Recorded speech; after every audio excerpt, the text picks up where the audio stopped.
Les risques telluriques en France, toutes et tous concernés. Une série de podcasts réalisés par l'infrastructure de recherche EPOS France. Séismes, tsunamis, éruptions volcaniques et glissements de terrain gigantesques marquent régulièrement la conscience collective. La France est relativement épargnée par les événements majeurs, mais elle a été et reste à la merci de phénomènes telluriques dont les effets peuvent être destructeurs en métropole et outre-mer. Ce podcast donne la parole aux scientifiques qui œuvrent à mieux comprendre ces menaces. Aujourd'hui, nous recevons Philippe Guéguin, sismologue, spécialiste du risque sismique à l'Observatoire des sciences de l'univers de Grenoble. Il est l'auteur de la série « Idées reçues sur les séismes et le risque sismique », disponible sur le site web observataire.fr. Philippe, vous vous intéressez de près à la sismicité des Alpes. Pourquoi ? Les Alpes est un objet d'étude assez fantastique parce que c'est une zone active, on a de la sismicité, on a de la déformation et toute cette région est traversée de mouvements telluriques de grande ampleur, de plus petite ampleur, sur des séquences très variables, et ce qui en fait un objet d'étude très intéressant pour les sismologues. Quels moyens mettez-vous en œuvre sur le terrain pour étudier l'activité sismique ?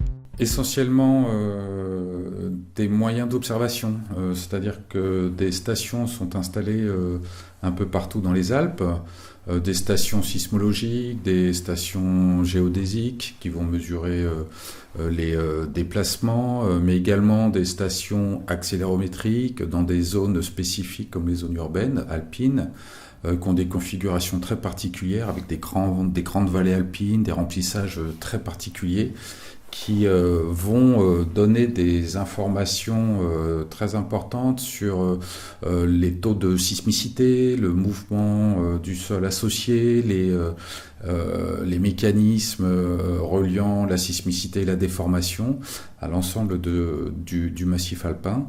Et toutes ces données, en fait, nous servent à mieux comprendre l'activité sismique des Alpes.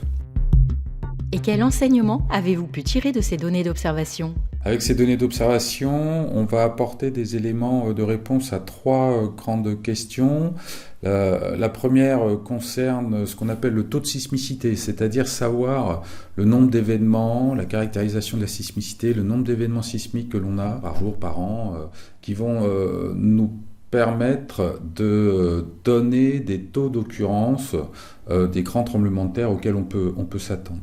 Le deuxième élément, c'est sur ces vallées alpines très particulières qu'on retrouve un peu partout dans les Alpes, depuis la Slovénie jusqu'à la France.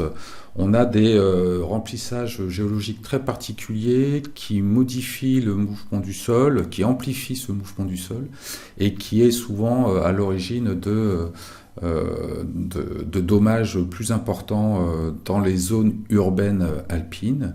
Et le troisième élément important, c'est de comprendre, avec ces données, on arrive à comprendre certains mécanismes et processus que l'on observe dans les Alpes, les augmentations de sismicité très localement, le rôle entre la déformation et les séismes, le rôle entre les séismes et les fluides.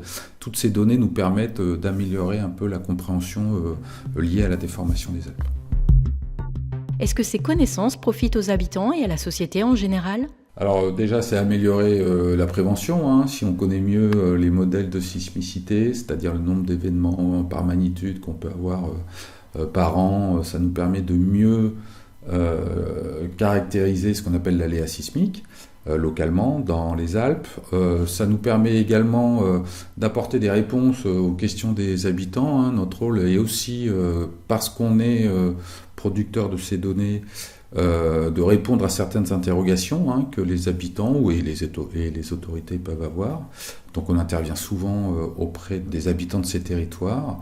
Et puis également, ça permet d'apporter des informations pour améliorer les comportements ou les postures que les habitants doivent avoir en cas de tremblement de terre. Et donc toutes ces études permettent d'améliorer ces différents aspects. Merci Philippe. Quant à vous, chers auditeurs, rendez-vous sur notre site web observataire.fr pour d'autres épisodes de notre série consacrée aux risques telluriques en France.